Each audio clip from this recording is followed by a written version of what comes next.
Good morning, gang. So today is an exciting day. You hear that racket?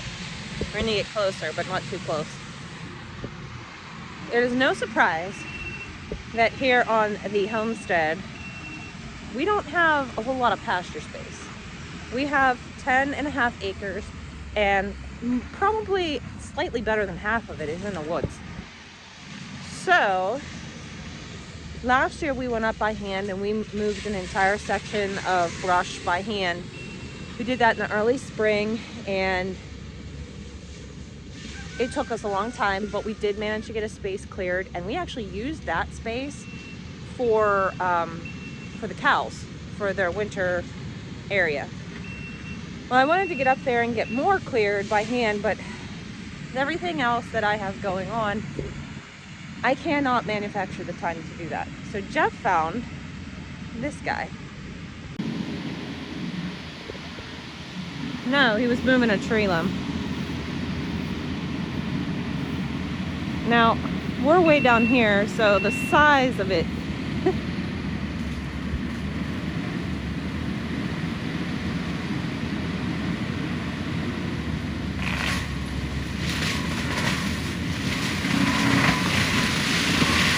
oh my goodness. That is a huge machine.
Day one of not having work.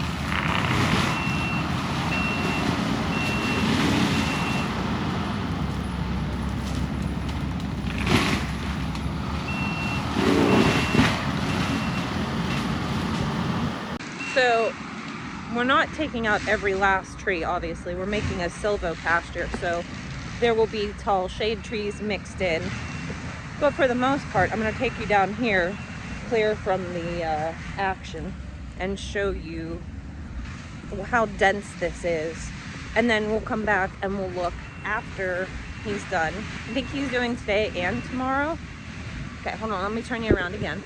This is the area that we cleared by hand.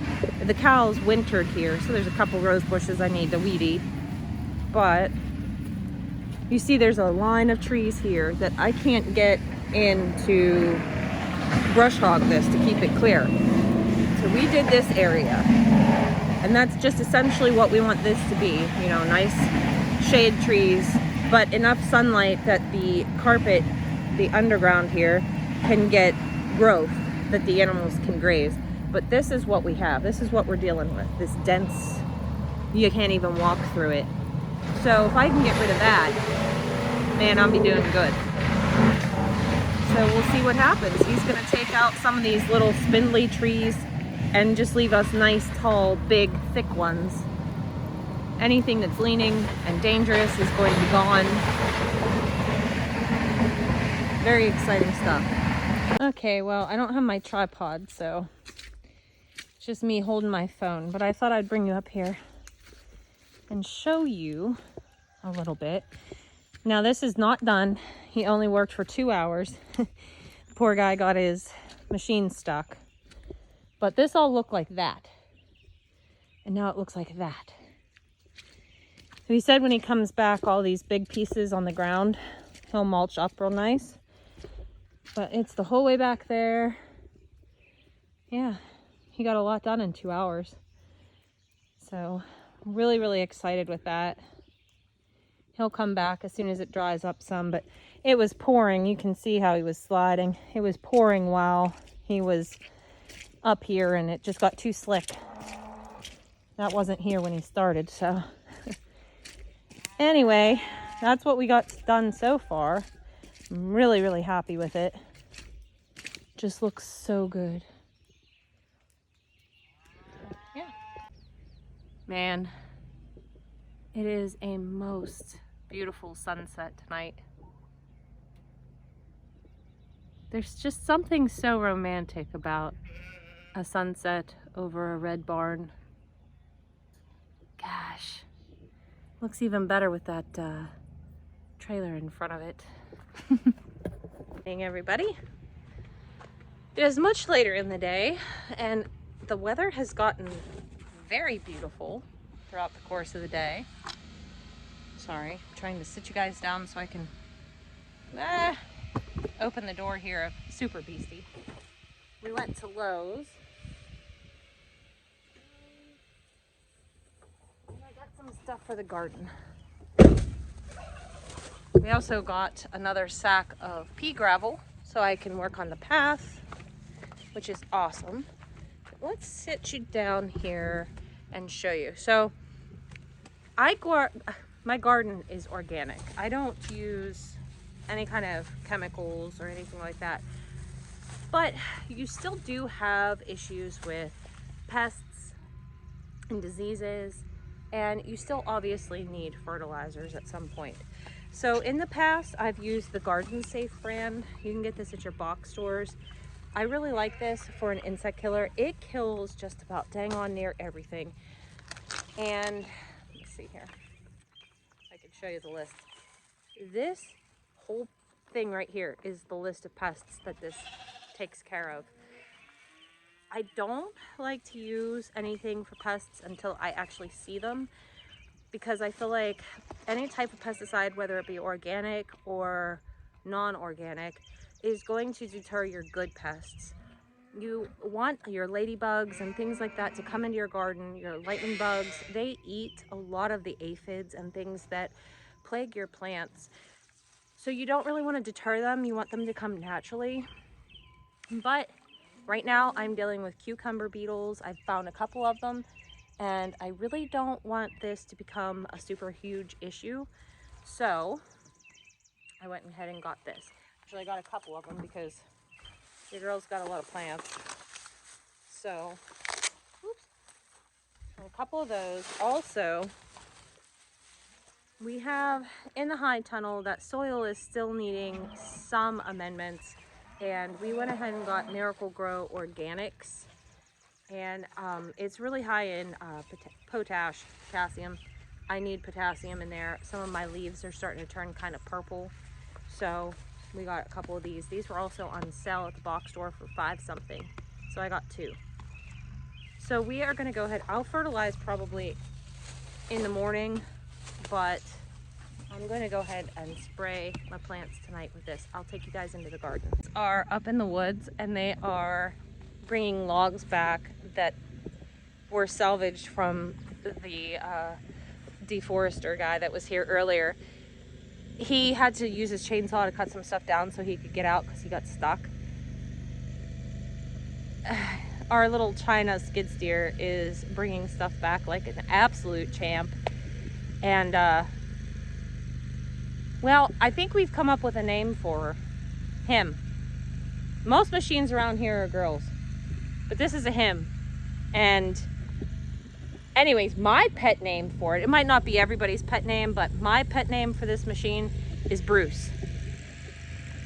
It's Bruce Lee. Small, very mighty, and Asian. I'm a big fan of Bruce Lee, by the way. I gotta show you this. Hold on 1 second. Look at the size of this log. Oh, that's every bit of 10 foot. It just has no problem with it. Go ahead. Cody requests not to be seen because he's just in a towel and swim trunks. So, look, there it goes. Bye, Bruce. Oh, look. Not all heroes wear capes. We had a lot of good name suggestions for the little skid steer, but it dawned on me. I said, its name is Bruce. It's Bruce Lee. Obviously. Tiny little badass machine. I mean, it was obvious. She doesn't know who Bruce Lee is. We should really fix that. There's some old movies, slightly cringy probably, but amazing martial arts. Little known fact, probably nobody cares, but I did take Taekwondo when I was little. I was well acquainted with Mr. Bruce Lee, Master Bruce Lee. Anyways, enough about that. Let's get back to the garden here. So the majority of my problem, oh jeez, these dang on earbuds. I'm taking this one out. I have a defective ear. Here. What? The majority of the problem I'm having currently is cucumber beetles. Do you see any of them? Yeah. Oh, I'll show you guys what they look like. Right here, let me turn this leaf over. See them? Those right there are cucumber beetles. They can also, oops, there they go. Cucumber beetles can also be spotted. So these ones are the striped ones. They are the ones causing all the holes in my plants. So, oops. This takes care of cucumber beetles as well as a plethora of other insects. So I'm just gonna start spraying them and hopefully they fall to their death. They are losing daylight quickly. I got the raised beds that are in this garden here sprayed. I'm gonna do these cucumbers really quickly. Try to get them taken care of. They don't actually look too bad, but I don't trust the pests. So I'm gonna go ahead and spray them. All the tomatoes look okay. The beans, the cabbage so far look okay. I mean, obviously, if I don't use this whole bottle tonight, that's fine with me. I'm just trying to look for things that are damaged or will be damaged and go with that. It's really crazy to me. I'll turn you guys around and show you. I weeded this garden. I went through with the stirrup-hoe and the rototiller and I took out all of the weeds. We got a lot of rain for the past 2 days and it looks like I haven't touched it. Hold on. Look at this. The weeds. So I can't wait till everything really starts to grow because that will really choke out a lot of the weed growth. But I will try to show you what I have here because it's been a minute since I actually took you guys around and showed you what I've done here. I'm almost done planting. There we go. Sorry, it's shaky. I got a couple rows of peppers here. They're kind of like, you know, here, here, here, here, zigzaggy. Row of beans. They've all germinated. These are things I planted from seeds. These beans here are. Cabbage. This cabbage is the Red Express cabbage. So this is a pretty fast growing cabbage. I started these from seed. Currently, they're absolutely beautiful. There's no pest damage. This stuff does take care of caterpillar moths. So hopefully we'll keep it that way. Tomatoes. All the tomatoes are thriving, actually. Whoops! I almost stepped on my nasturtiums here. My kale is growing like crazy. Look at this. This is stuff I seed started, and it is just taken off. It looks beautiful. There's some in the high tunnel that's just about ready to harvest, which I'm pretty excited about. More tomatoes. It's hard to see with all the weeds. But they're there. Okay, I got another row of beans. I went heavy with the beans this year because I'm running short on beans that I have canned. So I really wanted to make sure that I plant enough because I would like to put up a bumper crop of beans if I can. Now the chard, I wasn't really sure. I started it from seed and I'm seeing a little bit of chard here and there. Poke its little head up. It's hard to see at night. Oh, here's some more here. They almost look like beets. So we do have chard germinating, which is awesome. More tomato plants here. I mean, they're healthy and looking beautiful. And I'm gonna give them a little miracle grow, so the organic stuff. Yeah, the organic stuff. I told Harley I got miracle grow and she's like, ah, I said, it's organic, it's fine. And I have right here spinach growing. I just have to come back in with the stirrup hoe and go through this again.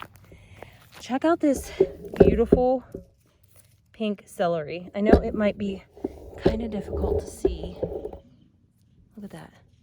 So pretty. I love the pink celery. And I have more beans. These guys along here are pinto beans and black turtle beans. Time of year where I see the growth, but I'd prefer if it happened more rapidly. Although I need to just relax because it's hay season. You know, we have a couple days of good weather. I'm hoping that we can get some hay done. Keep your fingers crossed for us. We were supposed to get some rain Wednesday, Thursday, and Friday, but the weather app is looking like maybe we won't. I don't know. We're gonna play it by ear. If I can get a little bit of hay mowed tomorrow, just to see, you can make sure the equipment's all running good. We had a lot of repairs done last year, so everything should work well. We do have to still tweak the 440, the International 440 baler. I have it hooked up to my 460. And we want to see if we can get that going. Our New Holland 69 is working great now that we had that all fixed from the flywheel mishap.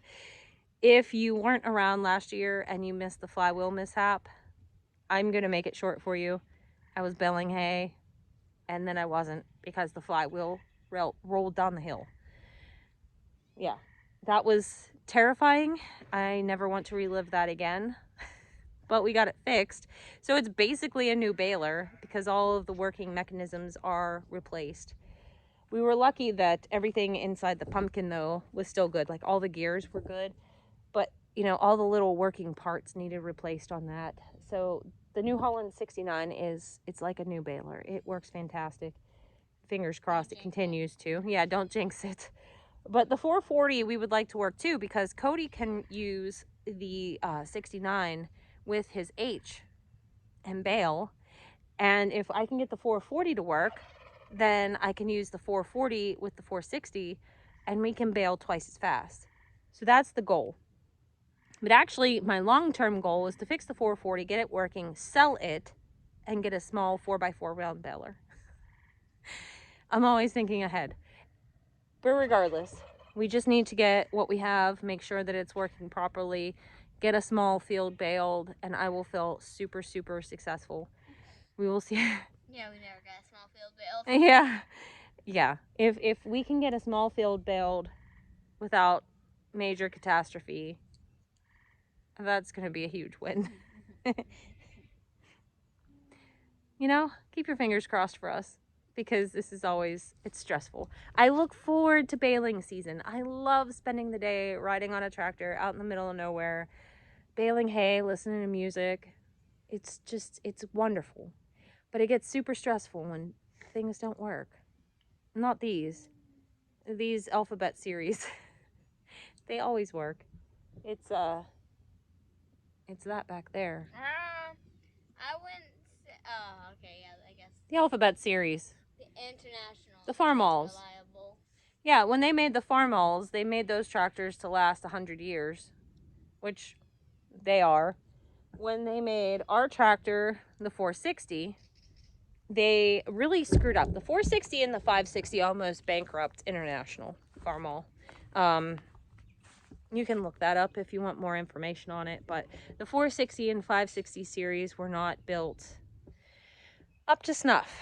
And so our 460, it does run good. It had carburetor problems. It does run good. It's a She's rolling her eyes at me, guys.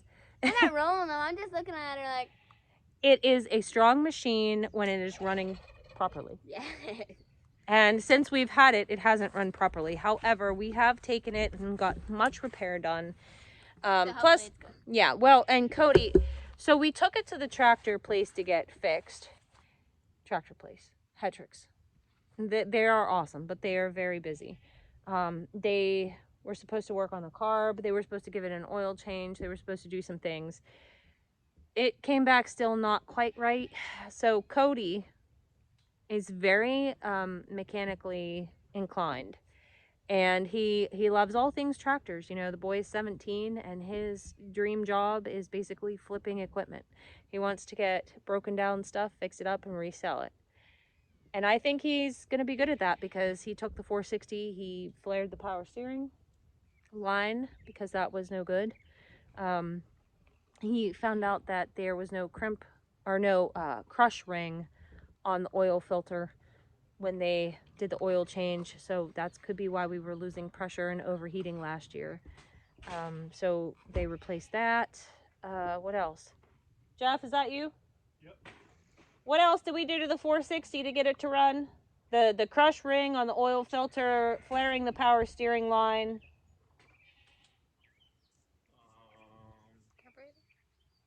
We had the carb rebuilt. We had the carb rebuilt. We gave it a new oil bath. A new oil bath. We changed the hydraulic fluid in the pump. Yeah, the hydraulic fluid change. What else? But the main thing... I had the wheel sill fixed. Yeah, the wheel sill. That was a big one too.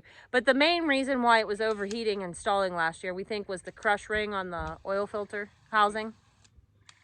It was because of crush ring. I couldn't find the one, so we got an adapter so it takes a spin-on filter. Okay.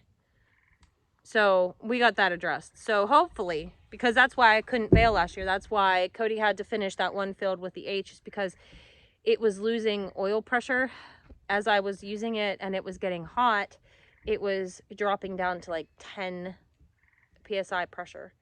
So that wasn't good. It should be running around 45, which it does now. Yeah. Anyways, it's getting dark and I could talk tractor all day, but we have plenty of time this week to talk tractor as we are baling. So I am going to continue to spray some pests and then I'll catch you in the barn. All right, guys. We are just almost done with barn chores. I am milking Danny. I'm here. Yeah, Harley's here, Chase is here. We've been milking Danny straight into a bottle because Lavender, the one little lamb that I had to save when she was born because she crashed, she went hypothermic. You can go back and watch that video. Her mom somewhat rejected her, so she accepted her at first, but we noticed that Lavender had lost weight and she wasn't thriving like the others. So we dosed her with a good warmer. We used ivermectin, and then we have been feeding her 2 bottles a day. So it's really handy when you have a goat in milk because you can just milk them directly into the bottle, and it is the perfect temperature. So that's what we've been doing. Chase did my job. Yeah, Harley was feeding Lavender, but Chase has taken over the job. She is the sweetest girl, isn't she? So, technically, we should have named her Lucky, not Lavender, because this is technically the second time we've saved her life. Almost done. Danny has been an absolute trooper filling this bottle up and then some twice a day. Freya's got her too. Yeah, Freya. So the girls have gotten on to their new diet. So usually when you do anything with a dairy animal, you change their diet, you change anything, they're gonna drop off significantly in their milk production for at least a couple days. We were actually gonna dry Freya up because she just wasn't staying as fat as I'd like her to be. She was looking very dairy and I'd like her to be a bit fatter. So when we change them onto this forage diet, so they're eating alfalfa and oatgrass, and then we added Boss, which is black oil sunflower seeds. They are absolutely loving it. Both of the girls are producing more. Yeah, Freya prefers hers to be soaked. Danny likes hers to be. But if it's powder, she won't eat it. Full bottle. Whoa, Chase, you just almost got knocked out. We also have the horses on the alfalfa and oatgrass diet, and Remember, get in the gate and I call her. we give them a fat supplement. Basically, it fills in the missing blanks on top of it just to make sure that they're getting everything they need. Everybody is looking fantastic. Danny and Freya is really filling out, so we're really happy about that. The horses all look really, really good. I feel so good about our dairy animals having a grain-free diet. Hey! And they love it. That ride's not supposed to be milk. Oh. Right. The chickens jump up on the stanchion. They're waiting for their turn to be milked. He's next. Who wants to tell them?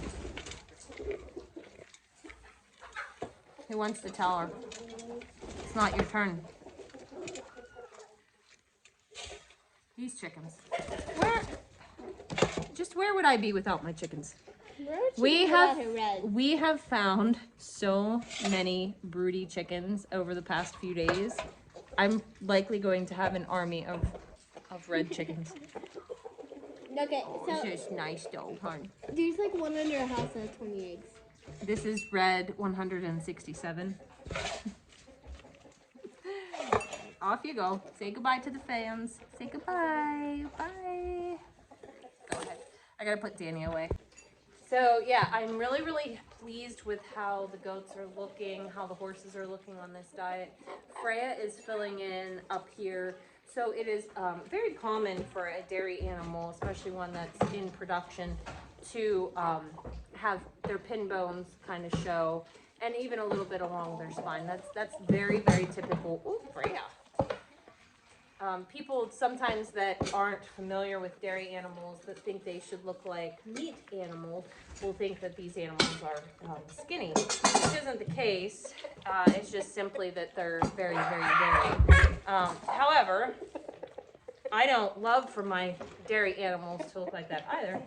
I would like for them to look almost as beefy as my beef animals.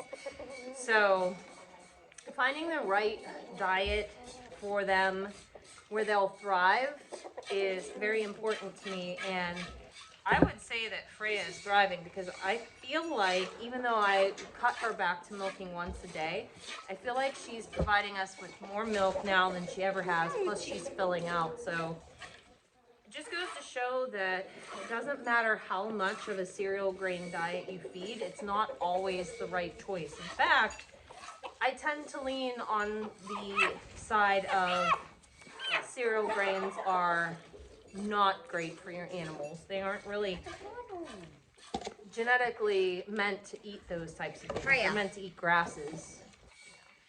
So it just makes complete and perfect sense to use a forage first diet. Just my 2 cents. I say that, and my 100% grass-fed cows are now eating hay, very little grass, and a little bit of corn chalk twice a day. Oh no, she got the Mulching syndrome. Which weird. I don't love that, but my cows are happy and they haven't escaped lately, so we're gonna call that a mild win. Mommy, she has Mulching syndrome. Well guys, that's gonna do it for today. So we had the forestry guy here. We had to spray the plants. I mowed the grass, did barn work twice. I did a lot of sourdough stuff today, so I made sourdough bagels, sourdough crackers. She made something that now I don't think she'll ever go without making. What's that? The crackers? No. Bagels? Lemon. Oh, the sourdough lemon bread. It's like a dessert. It's really weird because the recipe is almost a bread texture, like your normal sandwich bread, yeah, but it's also a lemon dessert bread, so it's really, really good. I love it. And then tonight I'm putting together a loaf. It's ready to go in the oven when I go up there. It's finished proofing. It's been 48 hours, so it's ready. So I'll bake that when I go up. You know, it's just a full day on the homestead. Every day is another full day. Oh my God, Freya. Yeah, she's starting to get chubby. I'm like not kidding. Look at her. I love it. That's just grass, guys. All right. Fighting. Anyways, sisters, right? Anyways, that's gonna do it for today. It's been a long day. It's gonna be a long week, I think, because you guys, we're gonna be baling hay, maybe. Hopefully. Hopefully. Or else it's going to go terribly wrong. Please keep your fingers crossed. Third year's a charm, right? All right. We'll talk to you in the next video. Bye. Bye. Bye.